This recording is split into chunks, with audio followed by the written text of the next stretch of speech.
बंगलुरु में निर्माणाधीन इमारत के ढहने से हुए हादसे में मृतकों का आंकड़ा बढ़कर 5 हो गया है। अभी भी कुछ लोगों के मलबे में दबे होने की आशंका है।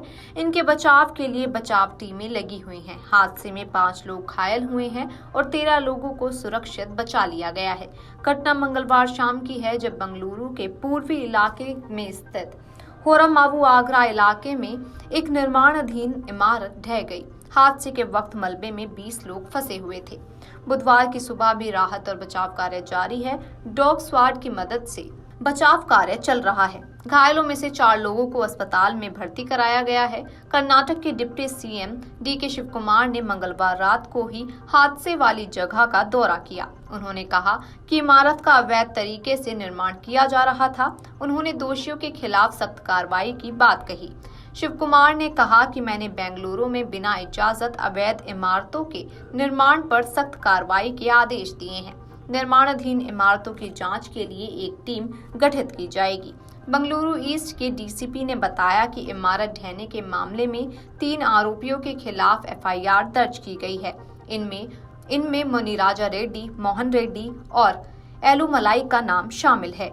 तीनों के खिलाफ भारतीय न्याय संहिता की धारा 100, 150, 125 ए, 120 बी, 170 और 35 और बृहद बंगलुरु महानगर पालिका कानून की धारा 326, 327 और 328 के तहत मामला दर्ज किया गया है। साथ ही रेगुलेशन एंड डेवलपमेंट एक्ट की धारा 3 के तहत भी तीनों को आरोपी बनाया गया। एक आरोपी भुवन रेड्डी को गिरफ्तार किया गया है, जो मुनिराजा रेड्डी का बेटा है। मुनिराजा रेड्डी के नाम पर ही इमारत का निर्माण किया जा रहा था। वहीं इमारत का निर्माण करने वाले ठेकेदार मुनियप्पा को भी हिरासत में ले लिया गया है। गौरतलब है कि इन दिनों कर्नाटक में भारी बारिश का दौर चल रहा है। बंगलुरु शहर में भी भारी बारिश से आम जनजीवन अस्त व्यस्त है। कई इलाकों में जलभराव की स्थिति है। जलभराव के चलते कई सड़कों पर आवाजाही भी बंद है। इमारत के ढहने के पीछे भी बारिश की वजह मानी जा रही है। एयरपोर्ट्स पर जलभराव के चलते कई उड़ानें भी प्रभावित हुई हैं। मीडिया रिपोर्ट्स के अनुसार बंगलुरु ग्रामीण इलाके में मंगलवार सुबह तक काफी तेज बारिश हो चुकी है। बारिश और जलभराव के चलते शहर के स्कूल बंद रखे गए हैं। मौसम विभाग ने कर्नाटक के कई इलाकों में आज भी बारिश का अनुमान जताया है। माना जा रहा है कि शहर भर में हुई भारी बारिश की इमारत के ढहने की वजह है।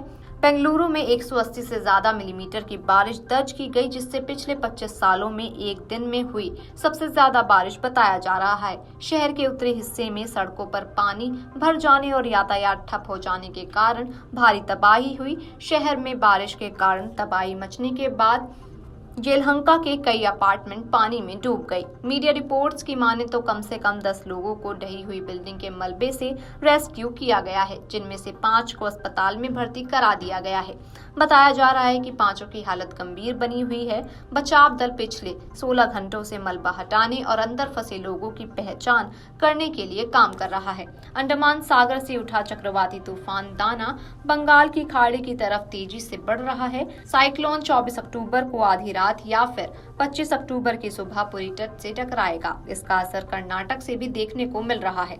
यहाँ तूफान आने से पहले ही भारी बारिश से बाढ़ जैसे हालात बन गए हैं। बंगलुरु सहित कर्नाटक के कई हिस्सों में पिछले 3 दिनों से लगातार बारिश से जनजीवन बुरी तरह प्रभावित हुआ है।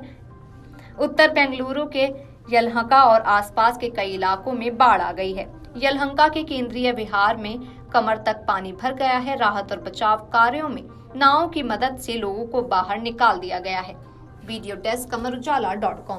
अगर आप ये वीडियो YouTube पर देख रहे हैं तो हमारे चैनल को सब्सक्राइब कर बेल आइकन दबाएं और Facebook पर देख रहे हैं तो हमारे पेज को लाइक करें। 8 मिलियन प्लस सब्सक्राइबर, आपके इस भरोसे के लिए बहुत धन्यवाद।